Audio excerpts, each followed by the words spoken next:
One station, many communities. It's your radio, Peterborough FM.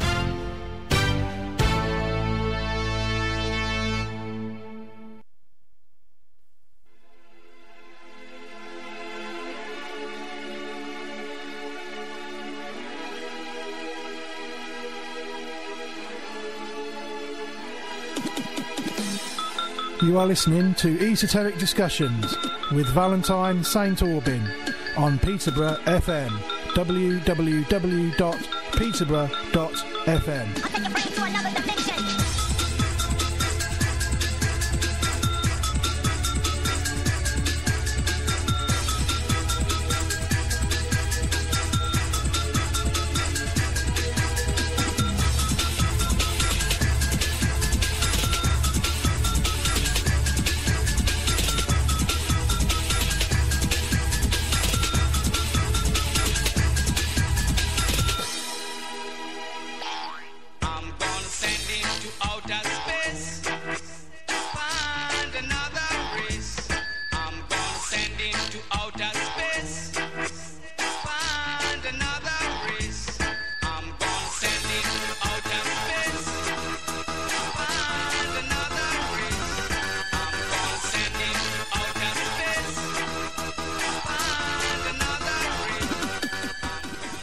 Hello and welcome to Esoteric Discussions with me, your host, Valentine St. Aubin, a show where we go deep down into the rabbit hole.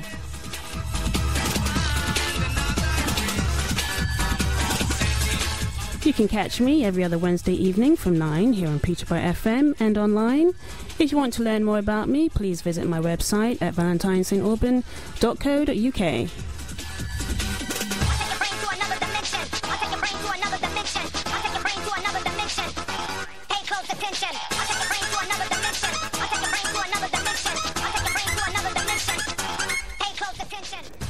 So it's the 21st of March 2012 and spring has sprung. We've had the spring equinox and with it the sun has moved into the fiery sign of Aries. So I'd like to wish a happy birthday to all of the Arians out there with their birthdays in the month of March and going into April. I've got a very interesting show for you this evening. I'm going to be, after I do my intro, I'm going to be having an interview with, well, the way that I have the show titled is an interview with an Indigo. I've used an interview with a vampire, so it's that kind of thing. So an interview with an Indigo, and he's in the studio with me, so it's going to be a live interview. And he's one of these very special individuals that are being born, and well, he was born back in 1990, and he is one of these very special souls that is here with us on this planet at this time.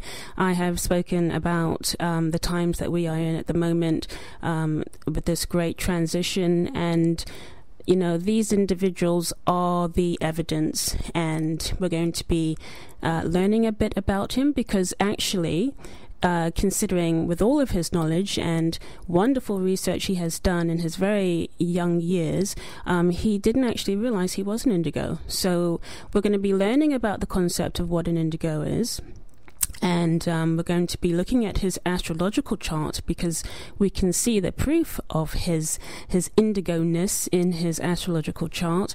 And we're going to be talking about some of the wonderful information that he himself has been researching, which is the type of information that we talk about here on Esoteric Discussions as well. So I'm looking forward to having a chat with him. I've only met him this evening, but he's got a great energy about himself, and I think he's going to be very natural on the radio, so I know we'll have no issues there. But before we do, I just wanted to take some time and to pick up on some of the things that I've been talking about, because the last couple of shows I've been talking about signs in the sky. There's been a lot of things going on, as we all know. Well, some of us know more than others. We've had a series of solar flares that kicked off When I first started this whole series of Signs in the Sky, we started off with a big solar flare that kicked off at the beginning of the year in 2012. That created those wonderful northern lights that were seen all the way here in the UK. So that's sort of what kicked that off. And we've gone on and we've had another series of solar flares now at the beginning of March. We had 2 back-to-back, and they were very high and energetic solar flares. So I want to kick the show off with those because but every time we have one of these solar flares, what happens is that it increases the electromagnetic energy here on the surface of the Earth, and it affects us personally as well, because everything is connected, as above, so below. Now, with these solar flares, what tends to happen is, depending on how sensitive you are, it can give you physical effects. So if you're strange like me, you probably would have found, even going before, I would say around the end of February, going into early March, even before the solar flares actually kicked off, you would have started to feel quite strange. And then as the sunspot developed and as it then began to kick off, you would have been very sensitive to it, and you would have had certain symptoms. And some of the symptoms are feeling very lethargic, feeling very tired, having migraines or headaches, or a sensation of I guess you can say like a heaviness at the top of your head, at the crown chakra point of your head. That area in particular is very sensitive, because that's where a lot of the energy is coming in through into the body. It's through the top of the crown chakra, and then grounds down into the body. So it can affect you in many ways. You can feel very sensitive. You can feel quite depressed. You can feel a bit out of sorts.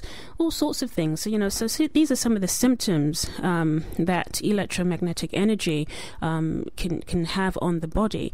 Now, as I said, you would have to be quite sensitive to actually to feel these things. But nevertheless, even if you haven't been feeling these things, the energy is kicking about, and it is affecting us, and it's affecting the vibration on this planet. And we have been warned by NASA many times now. They have been putting out their doomsday warnings in earnest since about 2009, warning us of these extreme solar storms that they are very, very concerned about. I'm going to get into that in just a sec, because I have spoken about this previously, and I don't want to keep going over the same ground. But we have to be very careful with NASA. Never a straight answer, because they never give us a straight answer. There's always more information that they're leaving out. So when they talk about these solar storms and these dire warnings that they want to give us, we always have to think twice as to the reasons why they're giving us these warnings and why they're telling us. And I found the whole solar storm issue very interesting, because for the first time, and I don't recall actually in the past, I don't recall actually seeing it so vividly on mainstream news. But in the mainstream news, we had the BBC giving us warnings about beware of these solar storms, because they could affect the national grid. It can pull the national grid down, so be on the lookout. I mean, this is really irresponsible information from the BBC, because there's no background to the warning. So, people are picking up this information and hearing it halfway and not understanding the full context as to what's going on here. Well, there is a very long story of what is going on, and you have to do your legwork and you have to do your research to understand exactly the full picture. But I have gone into Planet X in the past. I don't want to spend too much time harping onto it because not everybody believes in Planet X. But we do know that there is something going on up in the heavens that is causing quite a few problems. So NASA has been giving us these dire warnings to be on the lookout for these killer solar storms. And we have solar storms all the time. We go through solar cycles all the time. This is nothing new. The last solar maximum was around 2004. And then what happens is the sun goes very quiet. The solar maximum was supposed to have kicked off in 2010. It didn't. And it made the scientists look stupid, and so it's a bit late. So NASA has had to push the warning forward to say, well, the solar maximum will now be hitting in 2012, 2013. So now this is the time period that we need to be careful of. The reason why the solar storms are late. Well, NASA's not going to give you the why, but this is where Planet X comes in, because there is something close to the sun disturbing it. So it's kicking off the solar flares, but it's not kicking them off as they're supposed to be. We're supposed to be in the solar maximum. It's been very slow developing. So there's a much bigger picture here. So with the BBC giving us warnings of be prepared, be careful, that's just very irresponsible. So what I'm going to say to you tonight is do your legwork, listen to the warnings, don't just ignore them, do listen to them. I'm not one to say, or to go into fear mode, but what I would say and what I would suggest is I think now is a good time to start storing some water, storing some canned goods, because at the end of the day, we don't know what they're up to or what they know. We have an idea of what they know, but we don't fully know what they know. And if they are making statements on mainstream news to be careful and watch out for the power grids going down, I would take that seriously, because it is not a very common thing for them to go so public and make this kind of information so widely known. And they have been very, very, very busy putting out statements and articles and placing articles here and there. There's an article that they put out in the New Scientist. I think that's on the September the 13th, 2011. You can look it up. And I think they say something like megastorms to knock down power grids for the next 10... megastorms to knock down our satellites to go down for the next 10 years. Well, if these solar storms do what NASA is telling us, if they do knock down our satellites, that means basically we're going back to the Stone Age. That means there's going to be no electricity. There's going to be, if it knocks down the satellites and the power grids, there's going to be no electricity. Basic things like pumping petrol, you won't be able to do. There'll be no internet. There'll be no telephones. There'll be no mobile phones. There'll be none of those things. It's going to be right back to basics. So when they're giving you these warnings, that's what they're warning you against. So is it something that we should be afraid of? No, I don't think we should be afraid, but I do think we should, in our own selves, get real and realize that there is something going on here, and you can put together what you want to put together. If you want to go with the Planet X conspiracy idea, which is where I fall, then go with that. If you want to believe it's something else, then believe it's something else. Regardless of what you believe, do your research and at least get prepared for yourself. And I think that's what's important, because there are signs in the sky going on. People are seeing things. Have you heard about the new asteroid that's now been found? Asteroid 2012. Last year it was Comet Elenin, and now it's Asteroid 2012. they come up with these things, and we've just had a big earthquake in Mexico City yesterday. So just bang on time, an asteroid has been found. Asteroid 2012 is going to be flying close to planet Earth, and next year in 2013 it's going to be at its closest point, about 17,000 miles away. So be prepared. All of these things are covering up something much bigger. So just be on the lookout. When you see this kind of information, take it with a grain of salt, but also do your research and try to find out what is going on. And that's what I would suggest with the signs in the sky. So, as I said, tonight we're going to be joined by a special guest who is going to be allowing us to go into his world. He, as far as I'm concerned, and as far as my husband is concerned, he is an indigo. My husband has been completely just in awe of him because of the information that he knows and the maturity and intelligence level that he has at such a young age. He is an adult. He's 22 years old now. So he's been around, but he's still quite young. And he is what many of us are terming indigo. And I'll just give you a quick synopsis of the background to the whole indigo revolution, because there's a lot of disinformation that comes with it, as usual. And it has been pushed to the sidelines and marginalized as being some kind of fringe lunatic type information. But anytime they do something like that, that's when you know that there is truth in something.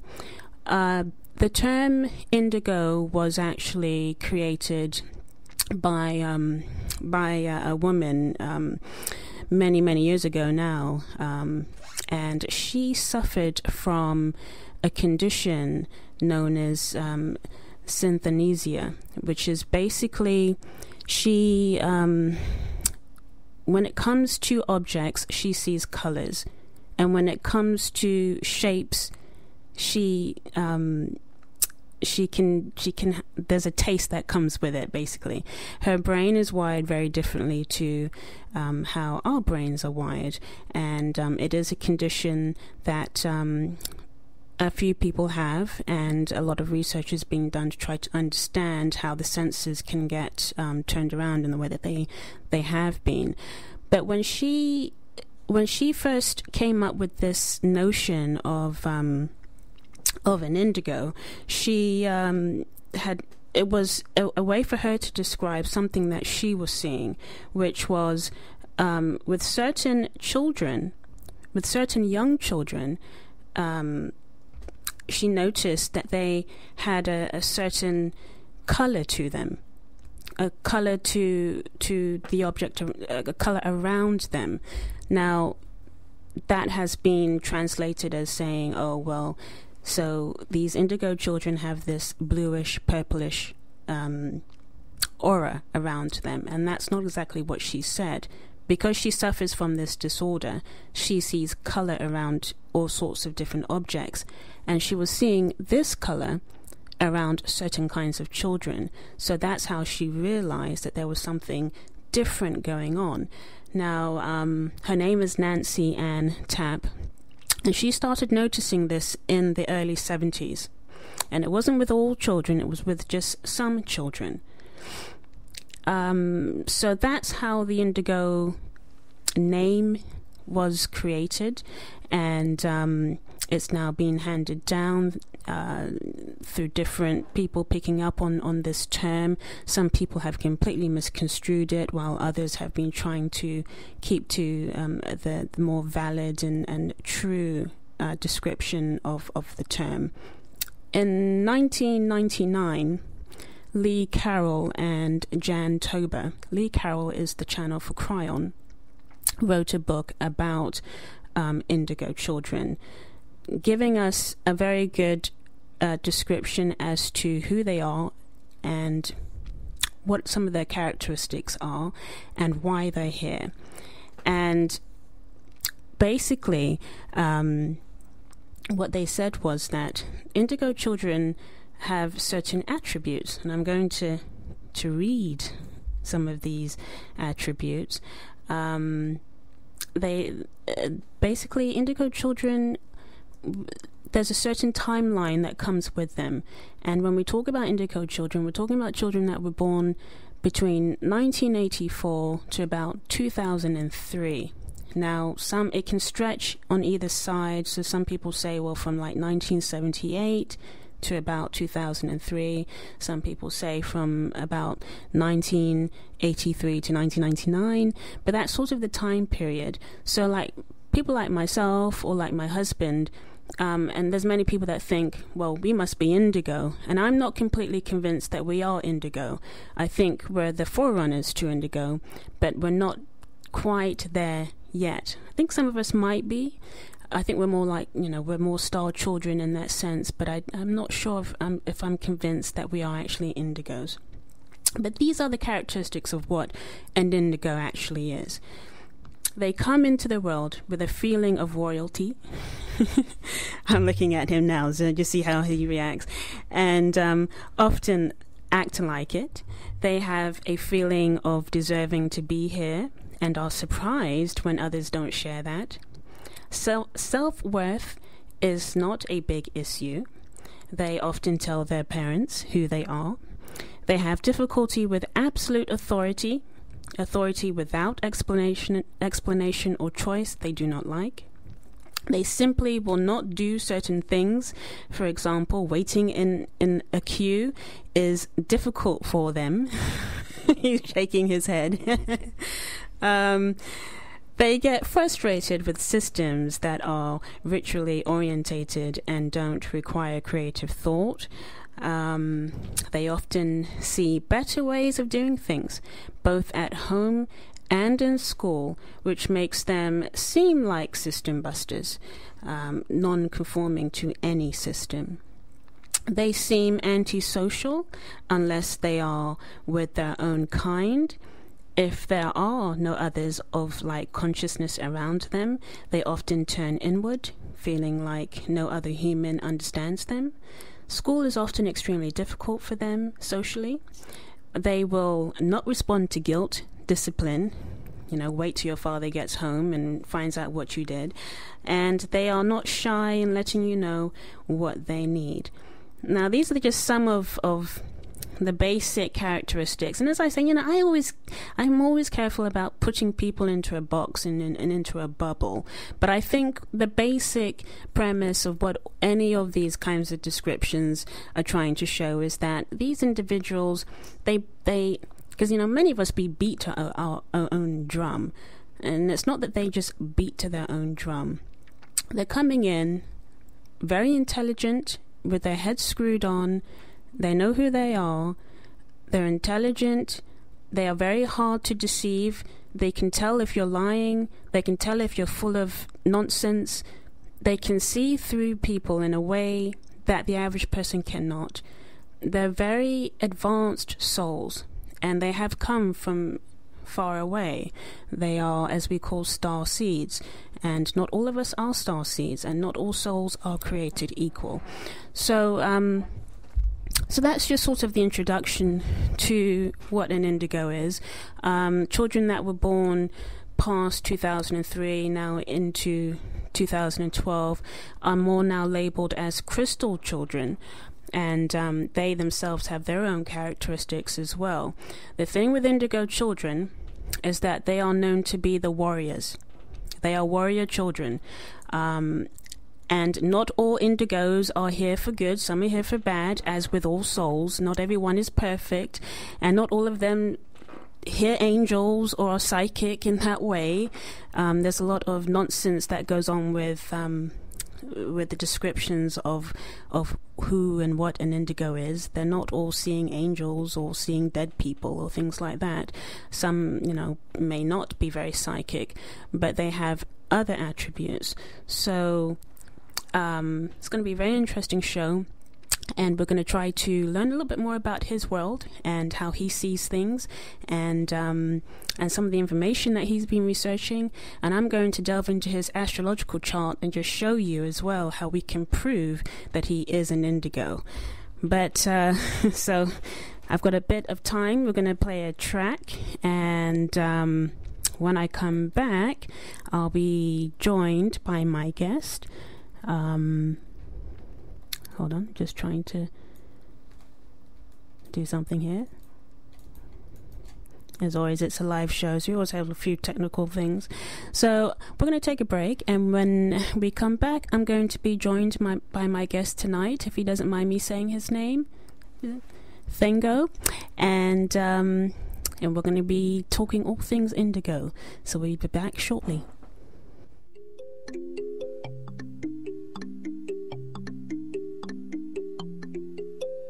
Friday night, you and your boys went out to eat. Then they hung out, but you came home around 3. Yes, you did. If 6 of y'all went out,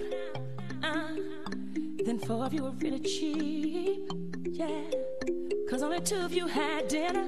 I found your credit card receipt. It's not right, but it's okay. I'm gonna make it anyway. Pack your bag up and leave. Don't you dare come running back to me. It's not right, but it's okay. I'm gonna make it anyway. Close the door behind you, leave your key. I'd rather be alone than unhappy. Yeah. I'm packing back so you can leave town for a week. Yes, I am. The phone rings, and then you look at me. I turn and look at me. You said it was one of your friends down on 54th Street, boy. So why did 2 and 3 show up on your call ID? I've been through all this before. Don't think about it, don't think about it. Get going, get going. Things are good to change, baby. You don't stand no chance, boy. I say, yeah.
Okay, so we are back here with me, your host. I am Valentine St. Aubin, and you are listening to Esoteric Discussions,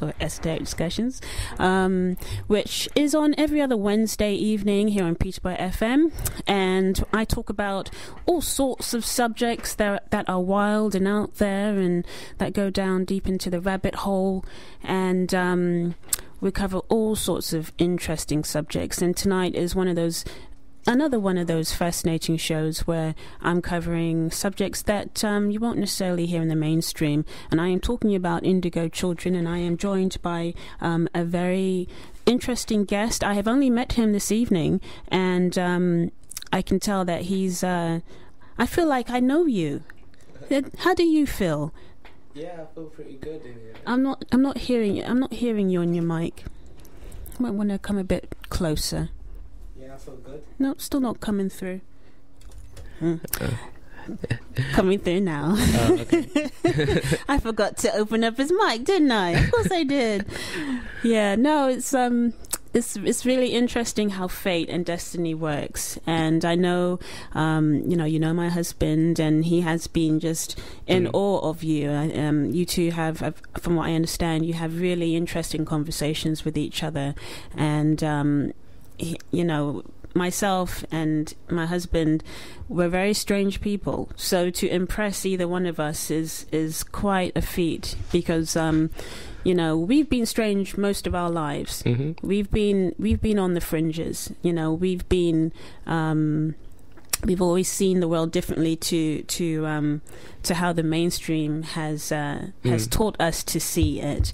And for so many of us who are like this, there was nowhere really for us to go. I mean, back in the day when I was your age, when I was trying to learn about so many of these subjects that I know that you're interested in, and hopefully we're going to get a bit of time as the show progresses for you to talk about some of your interests. There was no internet. There was no Twitter. There was no YouTube.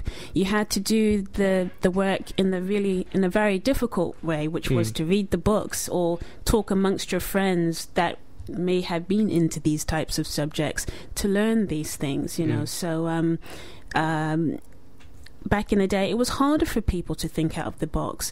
But today, the information is there. It's more available. Yeah. But it's remarkable how many people still don't get these things, So I do find it very interesting when I come across somebody who can think out of the box and who is willing to accept it. So I'm going to be very interested to get into all of that with you. But before we do, I wanted to talk about your astrological chart, because I find that very interesting, and I think you might find this information that I have found interesting too. Yeah. Now, back in 2003, an astrologer put together a profile of what an indigo chart might look like, because this side of astrology is still very new. Indigo astrology, we're still learning about it. We don't fully have all the answers to it. Mm-hmm. But the way that astrology works is that you see patterns, and there's a certain pattern that astrological charts that relate to indigos, they basically have a certain flavor to them. And one of the things that this astrologer said, and her name is Donna Cunningham, and she said the planets Uranus and Neptune had been conjunct. Now, conjunction is when two bodies are side by side, very tightly close. Had been conjunct, and for a number of years, when these children were born, first these planets, Uranus and Neptune, were conjunct in Sagittarius, then they were conjunct in Capricorn, and then they were finally conjunct in Aquarius. Now, the years 1984 to 1999 were especially significant. These strangely gifted youngsters tended to have Uranus and Neptune highlighted in their charts, perhaps connected with their sun, moon, or rising sign, or with several factors at once. Now, we're going to just take those details right there, and I'm going to quickly bring up your chart. Okay. Because you have all of this. Now, you are a Capricorn. Yeah. You have a Capricorn sun. your Capricorn sun is at the 11th degree of Capricorn, which is a master number, right? So master numbers come with a certain energy. Okay. And so like the Masons, they love their numbers, don't they? Yeah. They love 11, 33. Those Masons 12. Yeah, they love these kinds of numbers, and 11 is a very serious master number. It comes with an energetic signature. Now, your sun is at 11 Capricorn, and what this astrologer was saying, the planet Uranus was at 5 Capricorn, and the planet Neptune was at 12 Capricorn when you were born. Okay. So already you got your sun, and then you got these 2 planets on either side of you. Now I'll just give you a bit of information about Uranus, what it means, who he is, what he does. And Uranus is the ruler of Aquarius. Okay. Now you hear lots of people talking about we're coming into the age of Aquarius. Aquarius has a certain kind. It has a certain kind of energy, which is it has a very rebellious energy, and it's a very. When we talk about something being Uranian, which comes from the term Uranus, coming from the planet, we're talking about an energy that's inventive, rebellious, intelligent, genius-like, eccentric. These are all the qualities that come with Uranus and are associated with Aquarius. Now that's sitting very close to your sun, okay? That type of energy. Yeah. On one side of you. And on the other side of you, you have Neptune. Now Neptune was the god of the oceans. Yeah. Did you ever see the movie Percy Jackson and the Lightning Thief? Have you seen that one? No, I can't say I've seen that movie. Okay. Well, in that movie, Percy Jackson, he always thought he was mortal, basically, but he didn't realize that his father was a god. It was Neptune.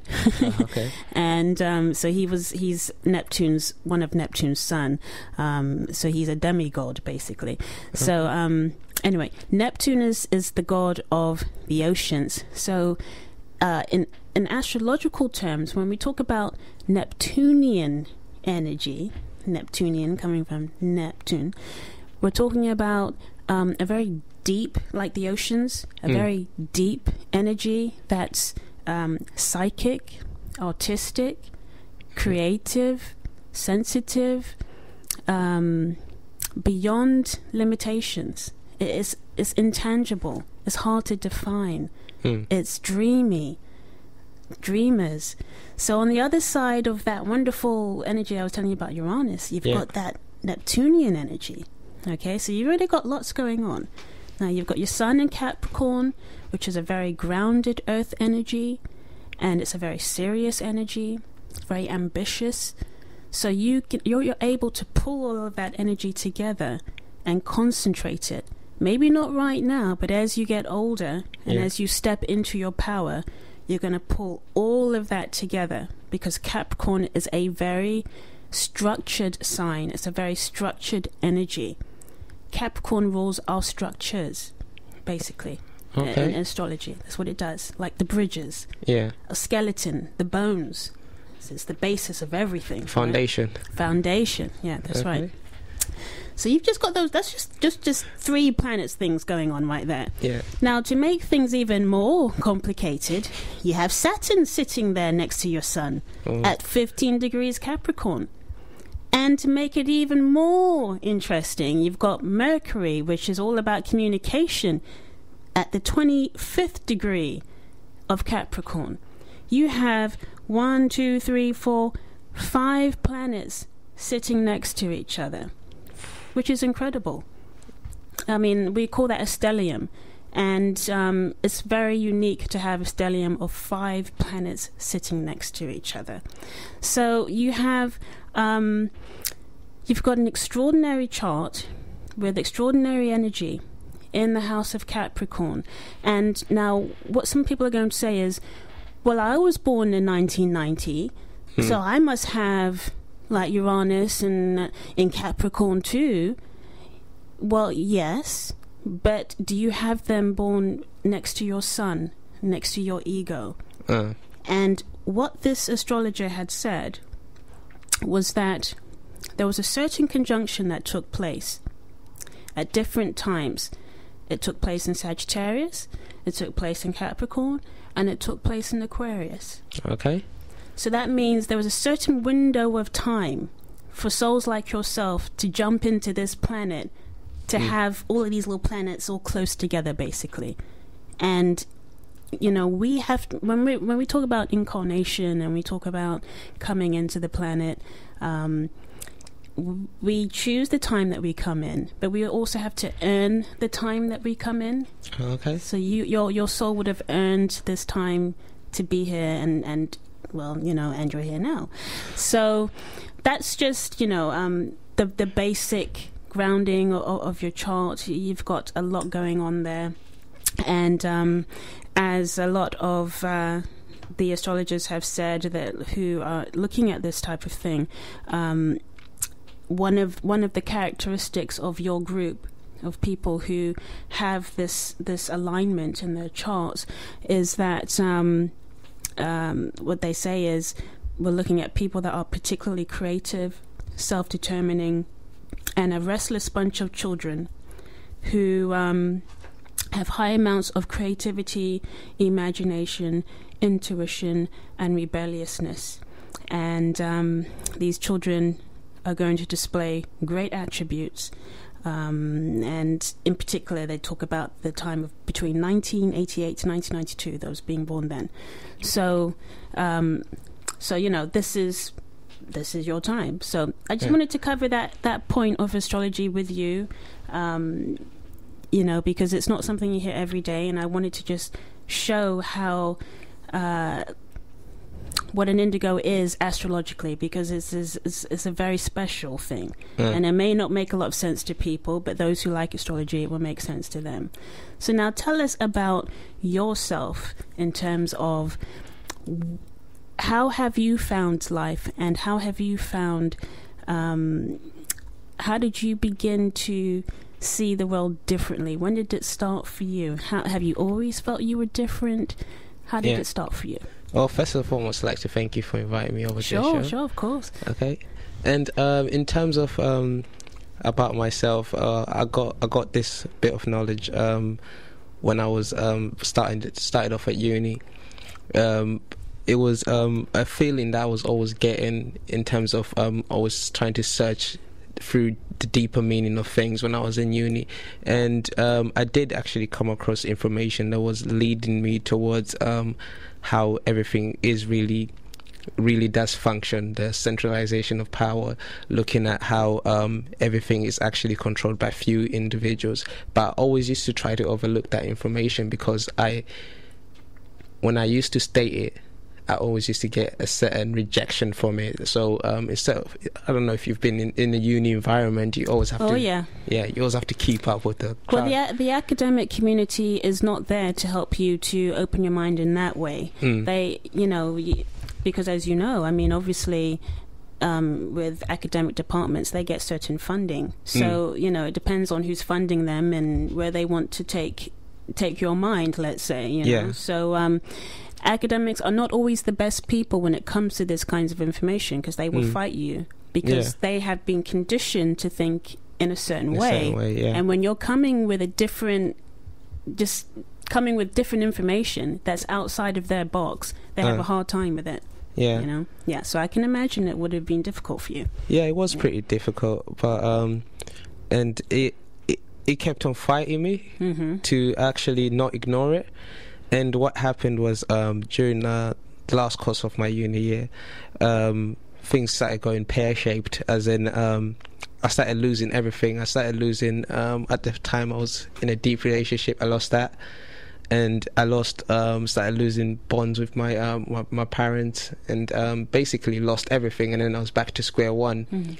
But through falling and through the down descent of from where I was to where I ended up being, I could no longer ignore the information, because each and every single time I was still being approached by this information, you mustn't ignore me, getting that sort of call, you need to research this. And all of a sudden I found myself researching stuff that I was never ever think about looking into in terms of going deeper into it, and actually started not caring about what other people say.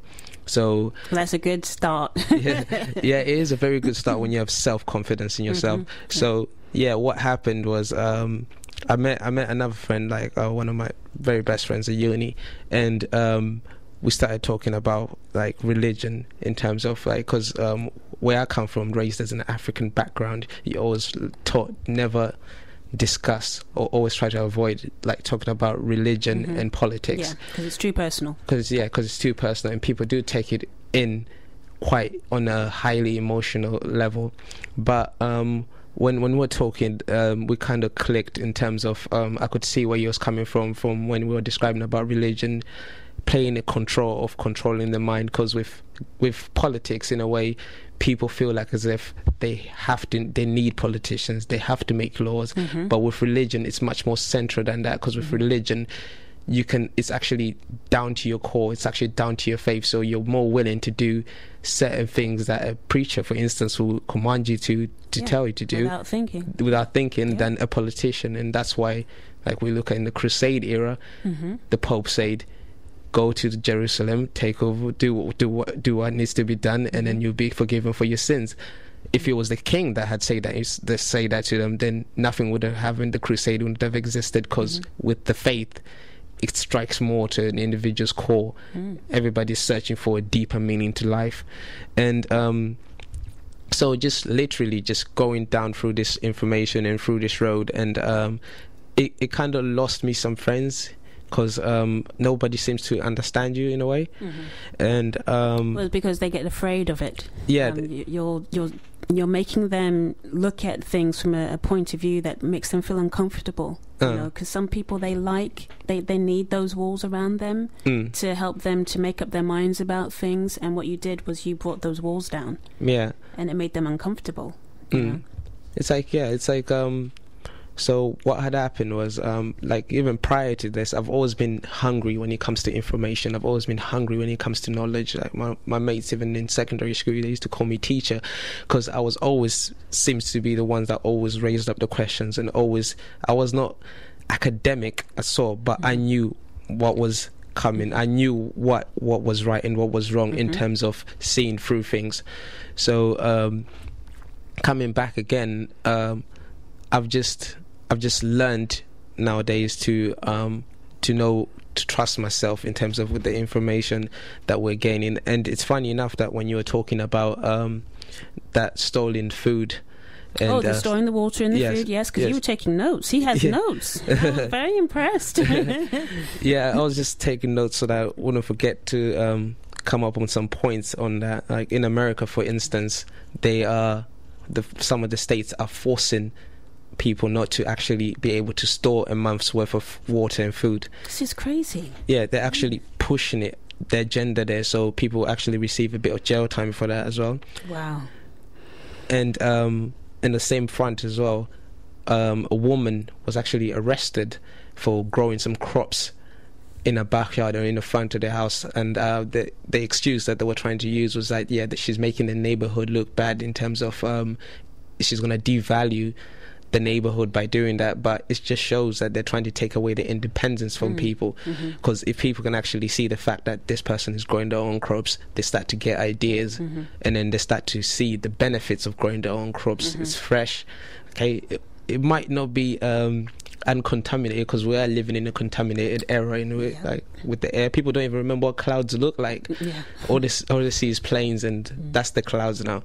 So just all sorts of things are happening. And the GMO foods, the GMO crop that's been pushed, the crop that you can only plant once, and you can't even use the seeds to make another crop because it expires.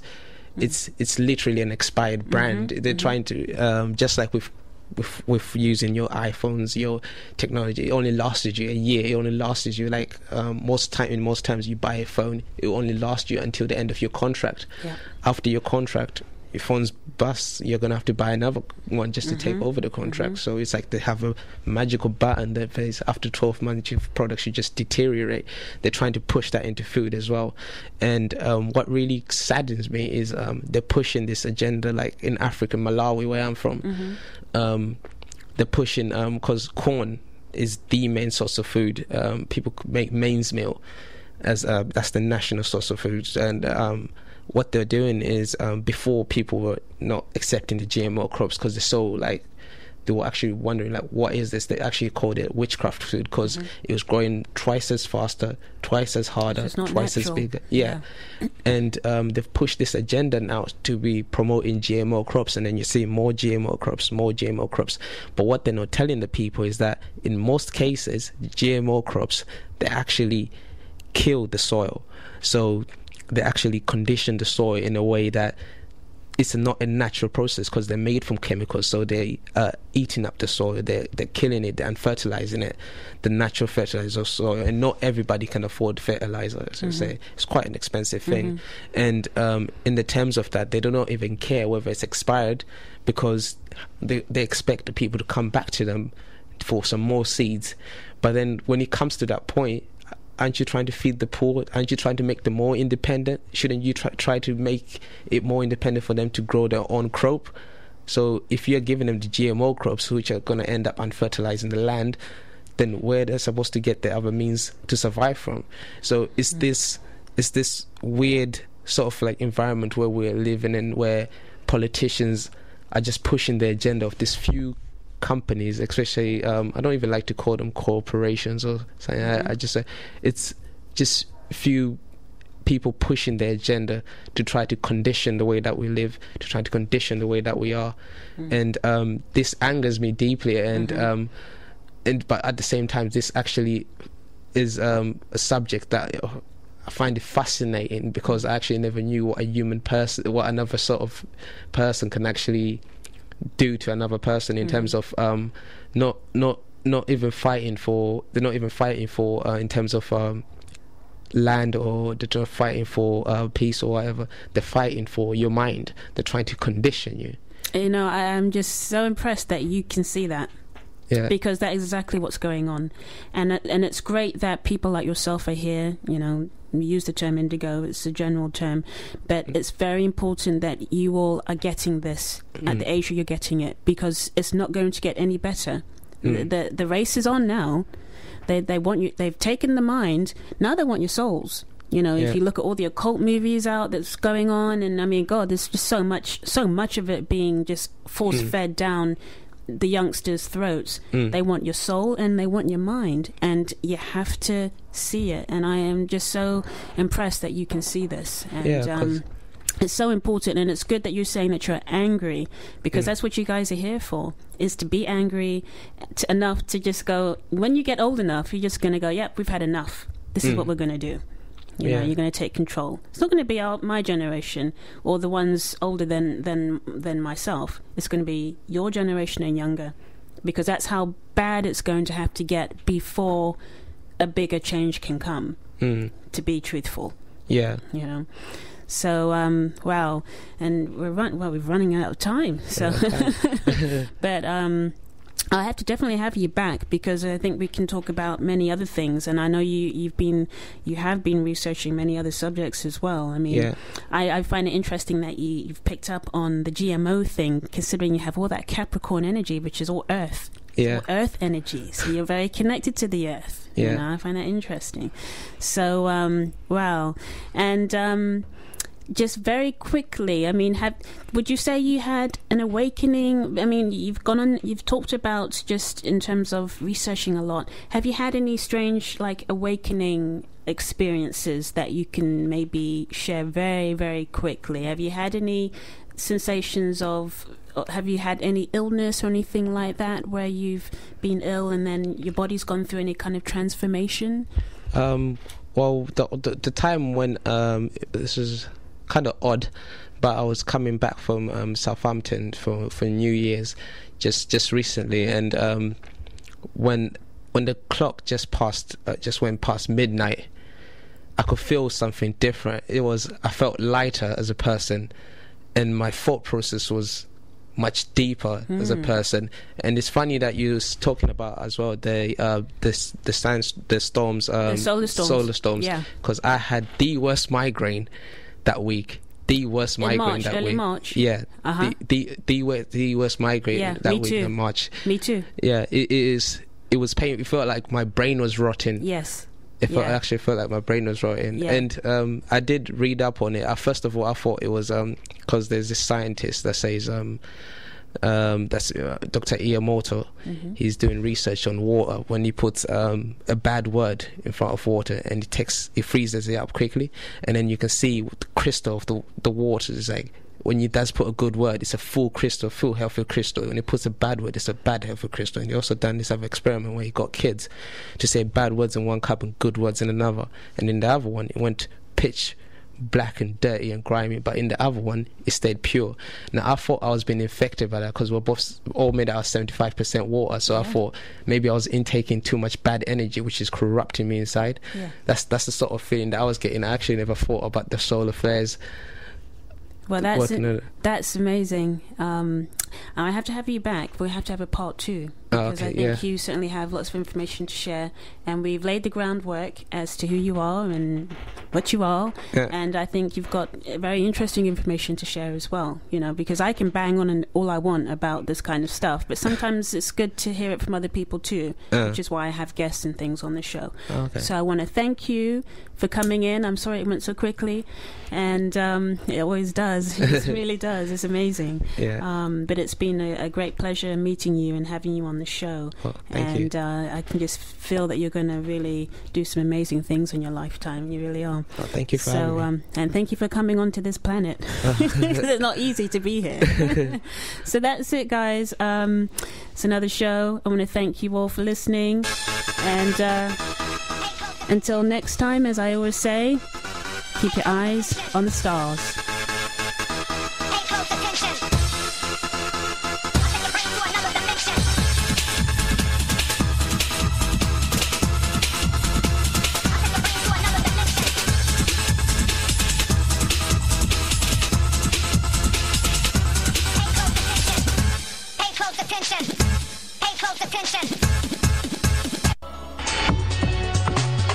Peterborough FM, one station, many communities.